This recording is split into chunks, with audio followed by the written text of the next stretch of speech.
ஒரு கார்த்திகை மாத கருக்கிருட்டு. செங்கல்பட்டிலிருந்து படப்பிடிப்பை முடித்துக்கொண்டு எம்ஜிஆர் அவர்கள் நடுநிசி 12 மணி வாக்கில் காரில் வந்து கொண்டிருக்கிறார். கண் விழித்தவாறே தனது காரில் எம்ஜிஆர் அவர்கள் வந்து கொண்டிருந்த பொழுது வழியில் போலீஸ் உடையில் நின்ற ஒருவரை பார்க்கிறார். எம்ஜிஆர் அவர்களின் கார் அவரை கடந்து செல்கின்ற போது எம்ஜிஆர் அவர்களின் நெஞ்சில் பொறி தட்டுகிறது.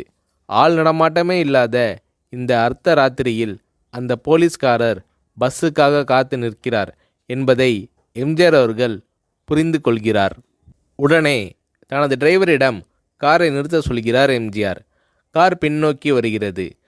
போலீஸ்காரரின் அருகில் காரை நிறுத்தி கதவை திறந்து ஏறுங்கள், எங்கே போக வேண்டும் என்கிறார் எம்ஜிஆர். பரவாயில்லை, நான் பஸ்ஸிலே வந்து விடுகிறேன் என்கிறார் அந்த போலீஸ்காரர். நேரமாகிவிட்டது, இனி இந்த ரூட்டில் பஸ் கிடையாது, ஏறிக்கொள்ளுங்கள் என்று எம்ஜிஆர் அவர்கள் வலுக்கட்டாயம் செய்ய போலீஸ்காரர் வேண்டா வெறுப்பாக ஏறுகிறார். காரின் உள்ளே லைட் போட்டு சாப்பிட்டீங்களா என்று கேட்டுக்கொண்டே தனது சீட்டுக்கு பின்னால் இருந்த பிஸ்கெட் பழங்களை எடுத்து கொடுக்கிறார் எம்ஜிஆர். இப்படி ஓசியில் பயணம் செய்வதே எனக்கு உடன்பாடில்லை. இன்னும் நீங்கள் உண்ண சொல்லி வேறு என்னை இழிவுபடுத்தாதீர்கள் என்று போலீஸ்காரர் மறுக்கிறார். எம்ஜிஆர் அவர்கள் பூரிக்கிறார். இருப்பவனிலிருந்து இல்லாதவன் வரை படித்து பதவியில் இருக்கும் எத்தனையோ பேர் எனக்கு அது வேண்டும் இது வேண்டும் என்று எம்ஜிஆர் அவர்களிடம் வேண்டியதை பெற்று செல்கிறார்கள். ஆனால் சாதாரண பொறுப்பில் இருக்கும் இந்த போலீஸ்காரரின் நேர்மை எம்ஜிஆர் அவர்களை மெய்சிலிர்க்க வைத்துவிட்டது. எம்ஜிஆர் அவர்களின் கார் கத தூரத்தில் வந்து கொண்டிருந்தாலும் காரின் நிறத்தையும் ஒளியையும் மனம் கமலும் ஓடிக்கான் வாசனையையும் வைத்து இது எம்ஜிஆர் அவர்களின் கார் என்றும் கார் சென்ற தடத்தை தொட்டு வணங்குகின்ற அளவுக்கு புகழுடன் திகழ்ந்த நேரம் அது. அரை மணி நேரம் கார் சென்று கொண்டிருக்கிறது. ஆனால் அதுவரை எம்ஜிஆர் அவர்களை பற்றி பெரிதாக போற்றி புகழ்ந்து பேசாமல் அந்த போலீஸ்காரர் வந்ததே புரட்சித் தலைவர் எம்ஜிஆர் அவர்களுக்கு அந்த போலீஸ்காரர் மீது மரியாதையை கூடுதலாக்கியது. நான் தான் எம்ஜிஆர் என்கிறார் எம்ஜிஆர். கேள்விப்பட்டிருக்கிறேன் என்கிறார் அந்த போலீஸ்காரர். பொன்மனச்செம்மல் எம்ஜிஆர் அவர்களின் முகத்தில் கோபம் இல்லை, பதிலுக்கு பொன்முறுவல் மலர்கிறது. என் படங்களை பார்த்து இருக்கிறீர்களா என்று கேட்கிறார் எம்ஜிஆர். நான் சினிமாவே பார்ப்பதில்லை என்கிறார் அந்த போலீஸ்காரர். புரட்சித் தலைவர் எம்ஜிஆர் அவர்கள் இன்னும் பிரமிக்கிறார். இப்போது கார் சத்தத்தை தவிர ஒரே நிசப்தம். போலீஸ்காரர் தனது வீட்டிற்கு 1/2 கிலோமீட்டர் தூரத்திற்கு முன்பே காரை நிறுத்த சொல்லி இங்கேயே இறங்கிக் கொள்கிறேன் என்கிறார். ஏன், நீங்கள் குறிப்பிட்ட அந்த விலாசம் இன்னும் 1/2 கிலோமீட்டர் தூரம் இருக்கிறதே என்கிறார் எம்ஜிஆர். சாதாரண போலீஸ் உத்தியோகத்தில் இருக்கும் நான் காரில் வந்து இறங்கினால் என் வீட்டிற்கு அருகில் உள்ளவர்கள் என்னை தவறாக நினைத்து கொள்வார்கள். இதுவரை இப்படி நான் யார் காரிலும் ஓசியில் வந்து பழக்கமில்லை.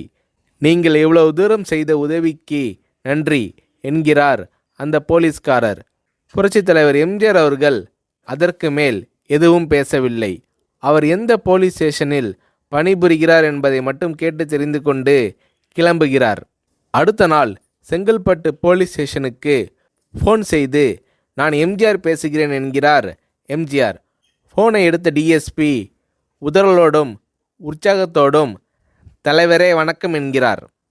இரவு சந்தித்த போலீஸ்காரரை பற்றி விசாரிக்கிறார் எம்ஜிஆர். அந்த டிஎஸ்பி சொல்கிறார், நீங்கள் குறிப்பிடும் அவர் இன்று விடுப்பில் இருக்கிறார்.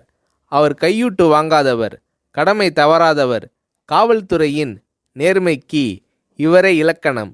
வெற்றிலை பாக்கு, பீடி, சிகரெட் போன்ற போதை வஸ்துக்கள், நாடகம், சினிமா போன்ற பொழுதுபோக்கு அம்சங்களையெல்லாம் இவர் அறியாதவர். கல்யாண வயதில் உள்ள 3 பெண்களையும் கரை சேர்க்க முடியாமல் கஷ்டத்தில் இருக்கிறார் என்கின்ற விபரம் டிஎஸ்பியால் எம்ஜிஆர் அவர்களுக்கு சொல்லப்படுகிறது. அவரை நாளை என் தோட்டத்திற்கு வர சொல்லுங்கள் என்கிறார் எம்ஜிஆர். கேட்டுக்கொண்ட டிஎஸ்பி, உங்களோடு ஃபோனில் ஆளுக்கு ஒரு வார்த்தை பேச இன்ஸ்பெக்டர், சப் இன்ஸ்பெக்டர் உட்பட எல்லோரும் ஆசைப்படுகிறார்கள். ஃபோனை அவர்களிடம் கொடுக்கலாமா என்கிறார். எம்ஜிஆர் அவர்கள் கொடுங்கள் என்கிறார். பேசுகிறார். அந்த போலீஸ் ஸ்டேஷனே புண்ணியம் பெற்றதாக மகிழ்ச்சி அடைகிறார்கள் அந்த போலீஸ்காரர்கள். மறுநாள் அந்த போலீஸ்காரர் ராமவரம் தோட்டத்திற்கு அழைத்து வரப்படுகிறார். அவரிடம் பேப்பரில் மடித்த பெரிய பணக்கட்டை கொடுத்து, இதை வைத்து உங்கள் பெண்களின் கல்யாணத்தை நடத்துங்கள் என்கிறார் எம்ஜிஆர். போலீஸ்காரர் மறுக்கிறார். நான் ஏதாவது உங்களிடம் காரியமாற்ற சொல்லி அதற்காக கொடுத்தால் அது தவறு. என்னால் ஆக வேண்டியது உங்களுக்கும், உங்களால் ஆக வேண்டியது எனக்கும் எதுவும் இல்லை. நான் உங்கள் கூட பிறந்த ஒரு சகோதரனாக நினைத்து கொடுக்கிறேன், பெற்றுக்கொள்ளுங்கள் என்று சொன்ன பிறகு கேட்டும் கூட கிள்ளி கொடுக்காத கனவான்கள் வாழும் இந்த உலகில் ரோட்டில் நின்றவனை அழைத்து சென்று அள்ளி கொடுத்த எம்ஜிஆர் அவர்களின் கருணையில் நெகிழ்ந்து போய் பெற்றுக்கொள்கிறார் அந்த போலீஸ்காரர். பிறகு ஒரு தேதியில் புரட்சித் தலைவர் எம்ஜிஆர் அவர்களே சென்று அந்த போலீஸ்காரரின் 3 பெண்களின் திருமணத்தையும் நடத்தி வைத்து வாழ்த்தி இருக்கிறார்.